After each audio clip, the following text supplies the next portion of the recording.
practice of human trafficking, and I am prepared to bring the full force and weight of our government to the federal and at the federal level and the other highest levels, whatever we can do in order to solve this horrific problem, getting worse. Human smugglers, how bad is that? Human smuggling. People think of that as an ancient art. There are more human smugglers right now, traffickers they call them, than at any time in the history of our world because of the internet, unfortunately. U.S. assets are targeting, or Say it? Is it beyond narcotics? Are there other illicit activities that Well, U.S. assets there targeting? are the activities of human trafficking, and especially with respect to women, and as you know, proportionally, it's mostly women. And it's a horrible thing. It's a horrible thing, and there's never been a time like it. And it's because of the internet, and this is all over the world. But for the most part, they're coming through, in this country, they're coming through the southern border. But we're hitting them very hard. They have tremendous illegal trafficking in women and children also, but mostly in women. And it's illegal, and it's horrible, and it's disgraceful. And I've seen things that are an absolute disgrace, and we're trying to knock them out of it. Estas últimas palabras fueron pronunciadas en una conferencia de prensa en la Casa Blanca, dedicada al virus actual. ¿Pero por qué se dijo esto precisamente en este momento? La respuesta de esta versión es la siguiente. La cuarentena mundial ha hecho posible tomar medidas drásticas para combatir la producción y propagación de adrenocromo. A las numerosas residencias de Epstein fueron llevados no solo los adolescentes menores de edad, sino también los niños, de los que se extrae el adrenocromo, una sustancia producida por el cuerpo del niño cuando siente un terrible miedo y dolor. El adrenocromo se utiliza como narcótico y como elixir de inmortalidad.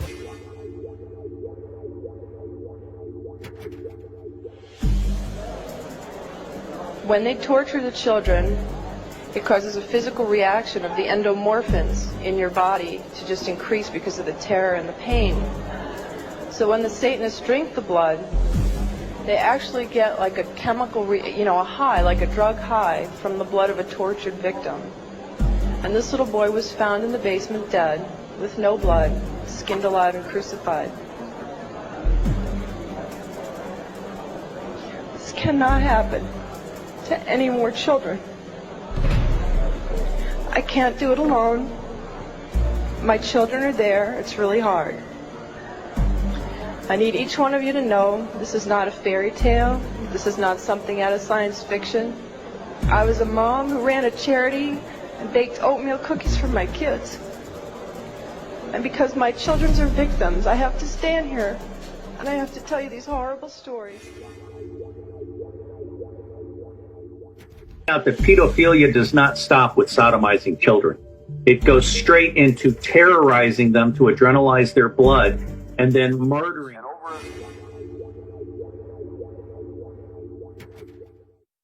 This conspiracy involves pornography, drugs, corruption, involves pedophilia, involves organized child kidnapping rings, the finders out of Washington, D.C., CIA cover, covert operations involved in the international trafficking of children, terrorism, bank accounts, and the word.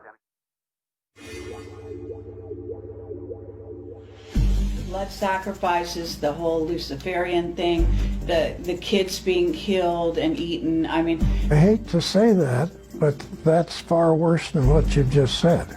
It's far worse. Yes, far worse. Far worse, yeah. And that the whole blood situation is it's unbelievable, and right. I don't know how we say that to the public. I don't know how.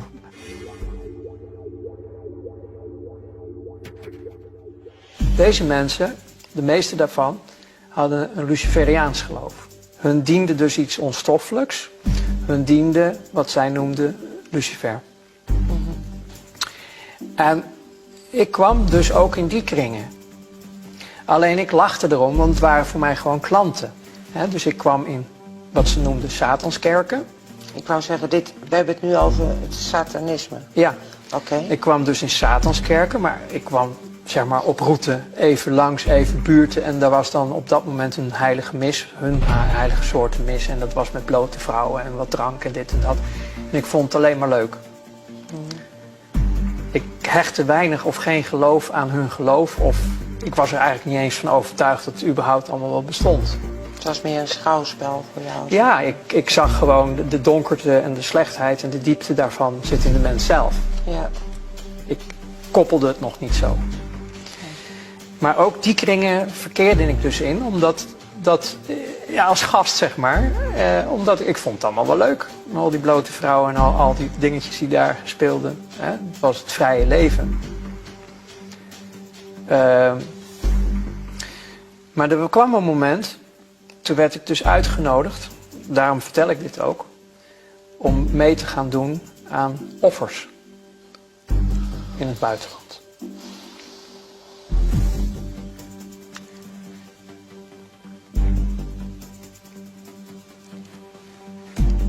Dat was het breekpunt. Kinderen. Okay.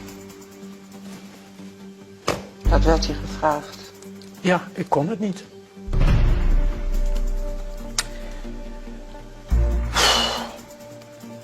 Wil je even en stoppen? toen... Wil je even stoppen trouwens? Of... Nee. Okay. En toen begon ik langzaamaan eigenlijk in te storten.